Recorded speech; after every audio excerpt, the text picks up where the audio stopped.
So the Chiefs are dealing with some serious injury concerns along a key position group on offense, and what Andy Reid told the media today was not only confusing, but rather concerning to many fans because they're considering doing something that does not make sense. Well, in today's video, I'll break down what's going on with that and process through why this could be happening, talk about some things the offense can clean up in order to make a run for the playoffs, roster moves the team made today, and more. But first, how about those?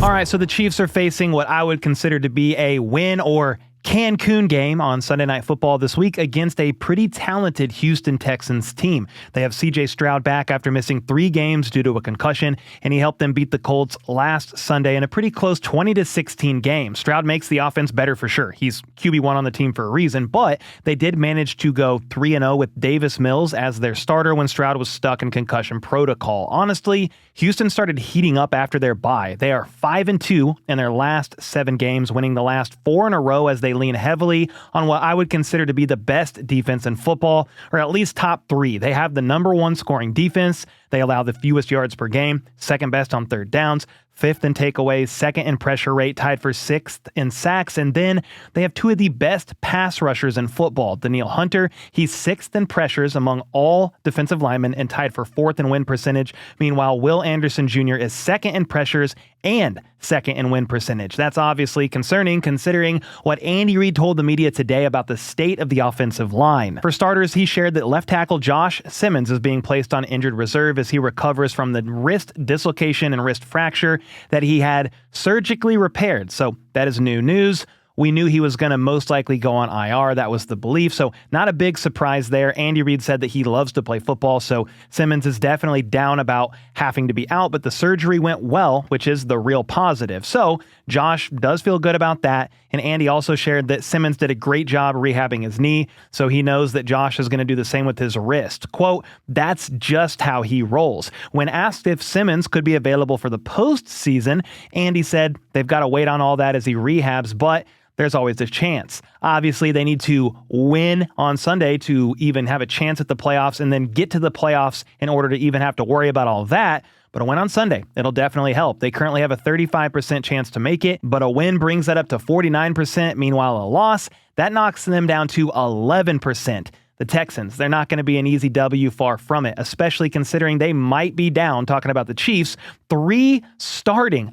offensive linemen. Before I get to that, though, since Josh Simmons was placed on IR, there was 1 spot open on the 53-man roster, and they chose to promote Esa Pole, the preseason fan favorite that recently returned to the practice squad, and they promoted him from the practice squad to the active roster today. Andy Reid shared regarding Pole, they saw some talent there, he knows the scheme, and with some growth, they believe he's a guy that can work in somewhere. Whether or not he actually gets playing time here soon, that remains to be seen, but as you'll see in a bit, I'm not going to rule it out completely because the O-line is jacked up right now with injuries. But with 1 spot available on the practice squad, they already backfilled that today by signing offensive tackle Matt Waletzko. He was a 5th-round pick by the Cowboys in 2022, and he's had a tough go in the league so far, battling multiple shoulder injuries. He was healthy in 2024, but only appeared in 7 games as a backup, playing mainly special teams, and from there, he was battling an ankle injury this past offseason, and Dallas placed him on IR again, but they reached an injury settlement, and he became a free agent. The Vikings had him on their practice squad for like a week at the end of September of this year, but he now finds himself a member of the Kansas City Chiefs. He was actually one of 8 players the Chiefs had in for a tryout on Monday, making the cut, and while I am happy for him, I'm not sure he sees any actual playing time, even though KC is getting dangerously thin at the tackle position. And from here, I'll dive into the injury concerns. There are plenty, as well as the Chiefs' very confusing response to that coming up next. But first, a Chiefs home game at Arrowhead is still one of my favorite experiences ever, and there is still time to get to one yourself before the end of the season. Well, that's why I got to give the sponsor of today's video, SeatGeek, a huge shout out because, of course, that's where I get my tickets. In fact, they have over 35 million downloads and more than 70,000 events listed on their site and app, which is why they are the #1 rated ticketing app. Speaking of their app, I really prefer using it over their website because it's just that user-friendly. And of course, SeatGeek has everything you need on there. Sports is a big one, obviously. You've got the NFL and college football in full swing, plus the NBA is back in action, and then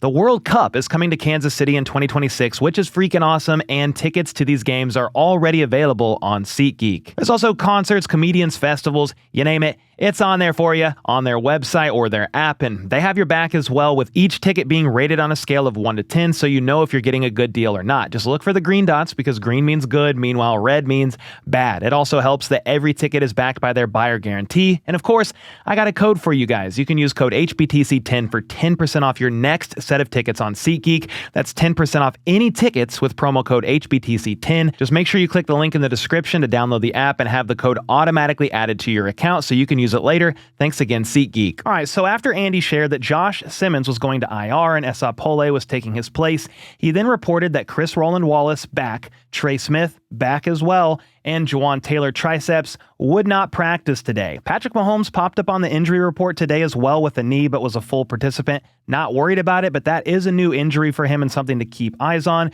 But if we get back specifically to Trey Smith and Jawaan Taylor both not practicing today, that is not ideal, because with Simmons out, if Trey Smith and Jawaan Taylor also can't go, that is 3 starting linemen down against one of the best defensive lines in football in a win or Cancun on 3 game at Arrowhead. Now, I figured if all these guys can't go, the front 5 would look like this: Jalen Moore at left tackle, Kingsley at left guard, followed by Creed at center, Mike Caliendo at right guard, and then Jawaan Taylor at right tackle. Well, last game when Jawaan Taylor left with the triceps injury, Jalen Moore was in at right tackle, then Josh Simmons went out and Wanye Morris filled in at left tackle. And at the time, I thought that was more of a philosophy thing between offensive line coach Andy Heck and Andy Reid, that if you put a player in at one spot, you don't move said player during the game. Well, it looks like that is what's going to continue this week. Again, if Jawaan Taylor is unable to go, because Andy was asked about what the tackle rotation would or could look like this week if that exact scenario played out. So Jawaan Taylor not playing and being inactive, and this is what Andy said: "We'll see what happens with the injured guys first, but Jalen Moore would probably be at right tackle, and Wanye Morris would be at left tackle if that's the way it went." So it seems like if Jawaan can go, it's going to be Jalen Moore at left tackle, Jawaan at right. But if Jawaan is unable, it's going to be Wanye Morris at left and Jalen Moore at right tackle. Well, this is obviously confusing and concerning. If you compare the college snaps and NFL snaps between Jalen Moore and Wanye, Jalen has much more experience on the left side as a whole, and he was literally brought in to be the backup left tackle or to be potentially the starting left tackle of the Chiefs in free agency.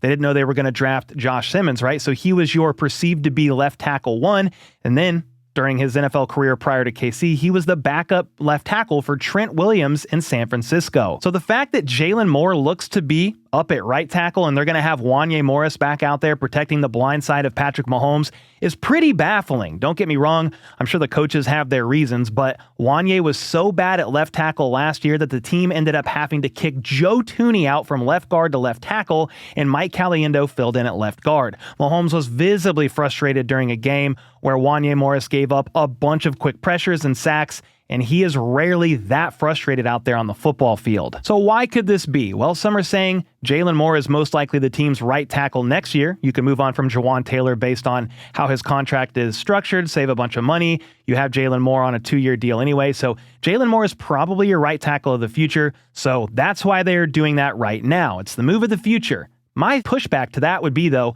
with the playoffs on the line, I think I would rather them use the more experienced and solid left tackle first and foremost to protect the blind side of Patrick Mahomes and worry about the future later. Another possibility, though, is that the coaching staff just does not love the idea of having 2 weak links along the offensive line next to each other on the right side. If you look at the pass blocking grades from last week against the Cowboys, Jalen Moore's, it wasn't great at all. Okay, sub 30. Not good, but Caliendo and Wanye's were flat out awful. So there could be some merit to that. Don't put Mike Caliendo and Wanye Morris next to each other, or the right side of the line might get completely blown up on every single play. And look, it's not only fans like myself that are confused by this move. Even the 4-time All-Pro Mitchell Schwartz, the former tackle himself of the Kansas City Chiefs, said, "That makes 0 sense to me regarding Wanye at left tackle and Jalen Moore at right tackle. I would love to know the coaching staff's reasoning." He followed up by saying the other thing that doesn't make sense is how do you practice reps if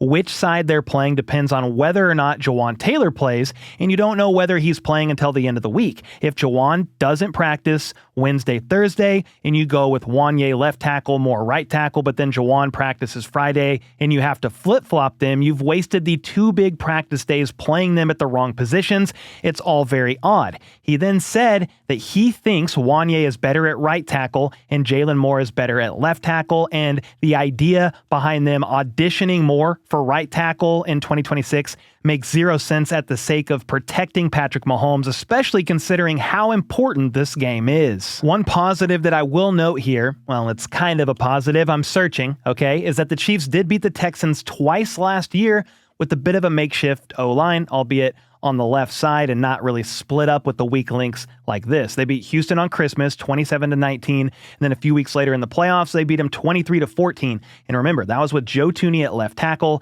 and Mike Caliendo at left guard, so that was the weak side for sure, but you did have a healthy Creed, a healthy Trey Smith, and a healthy Jawan Taylor. The right side was much more stable in comparison. All that to say, though, it is possible for the Chiefs to win this Sunday with a banged-up O-line. Mahomes, he told the media today, they'll see where the line is at by the end of the week, and whoever is up, they will do the best they can against a very talented defense, really on all three levels, from the D-line, linebackers, and that sticky secondary. A couple things that Mahomes noted is he's going to have to get the ball out quickly. That'll help, as well running the football, and when there are shots downfield, he not only has to take them, but he's got to hit them. They need to execute at a higher level than they have been if they want to beat this Texans team. Sure, they've done a lot of good things this season, but there's been mistakes made that they haven't been able to overcome, so they have to be better, make less mistakes overall, and prove they can do so on game day. And speaking of mistakes, I shared in Monday's video that the offense has really been carrying this team as a whole when you look at the advanced metrics and compare the offense to the defense, but that doesn't mean the offense has been perfect. In recent weeks, they've really struggled in the red zone. On the year, they are 10th best, well above league average, and that's way better than the last two seasons where they were like 19th and 21st. However, the last 4 games, they've scored a touchdown on just 7 of their 16 opportunities, which would actually rank bottom 3 in the NFL. They went against the best red zone defense in Denver, and the Colts are 9th best in the red zone on defense as well. But that's a problem they need to correct ASAP, especially considering they have the fewest drives in the NFL and the highest time of possession on average per drive. The one good sign to me about the red zone is they were 3 for 3 against the Cowboys on Thanksgiving.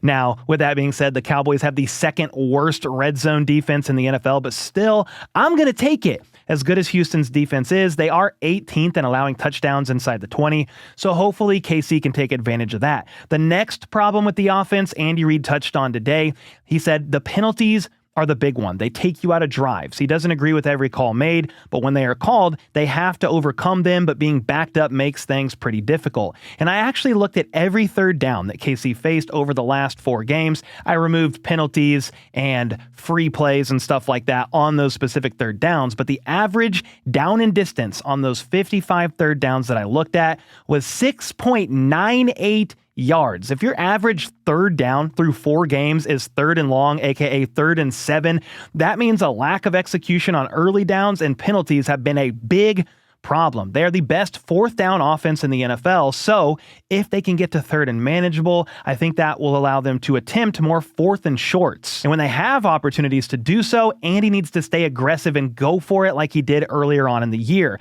At one point in time during the season, the Chiefs were like top 3, top 4 most aggressive team on 4th down, but now they're more middle of the pack. And if you look at this graph here, the Chiefs have lost the 3rd most win probability per game by opting to punt it and go for it situations, and that is ultimately on the coaching staff. Andy admitted that's part of the problem as well, adding they need to call the right plays at the right time to cater to the strengths of the players. So if the offense can execute at a higher level in the red zone, play a cleaner game overall, and not face as many 3rd and longs, this is going to massively help. Something else that will help this team is the fact that they are playing at Arrowhead on Sunday. They are 5-1 at home this year, holding opponents to just 14 points per game on average, and that includes the Lions and the Colts most recently, and they both have a top-ranked offense. They are also way more disciplined at home, drawing the 3rd fewest flags. So when you compare that to them losing 5 out of their 6 games on the road, the defense has allowed an average of 28 points scored per game, and in 4 of those 5 losses, they've actually been flagged 10 or more times. They are the 3rd or 2nd most flagged team on the road, so almost the literal inverse. So it's a blessing in my eyes that KC plays the Texans, Chargers, and Broncos at home for the remainder of their 5 games. And then their 2 road games are against the Raiders and Titans, obviously teams that are not as good. So that is the best case scenario to me. You play the tough teams at home, the less difficult teams on the road. You can't sleepwalk past either of those teams, okay? It's no disrespect to them, but there is a real chance that the Chiefs can win their 5 remaining games. That's what they need to do in order to even make it. I shared earlier, if you win on Sunday, you have a 49% chance of remaining alive in the playoff hunt, or just an 11% chance if you lose. So the importance of this game is win or go home. Mahomes said that they haven't been in this situation so early on in the season, but they are still confident they have what it takes to win. Every game they've lost this year, they've been right in it. However, close isn't good enough, and they need to prove that they can win it when the game is very close and down to the wire. They'll continue to push. Nobody's hanging their head, and this is a great opportunity for them on Sunday. Andy Reid shared that they are not too negative. They're not too positive. They look at the film, they see that it's close, it's a play here or a play there, and there is a lot of confidence really on offense, defense, and special teams that they could go out there and get this W. Well, it's safe to say all eyes are going to be on the Chiefs, as many hope they fail and not make the playoffs. It's been pretty crazy to see them come up short in all these close games, especially compared to last year when they won all of them when it was a one-score game. And Travis Kelce shared today on his podcast that all that matters to the guys right now is that they still have a chance, and Vegas thinks so too. That's why the Chiefs are 3.5-point favorites, and why most analysts, whether you love this or hate it, are picking the Chiefs to win this game in a bit of a lower scoring affair. But with all that being said, let me know your initial thoughts on this game for Sunday, as well as what you think about the possibility of Wanya Morris starting at left tackle to protect the blind side of Mahomes, and Jalen Moore starting on the right side rather than the other way around. Is this a matter of, it's okay, trust the coaching staff no matter what, or does that make you nervous? Let me know either way in the comments down below, and until next time, let's go. Let's freaking go. How about those?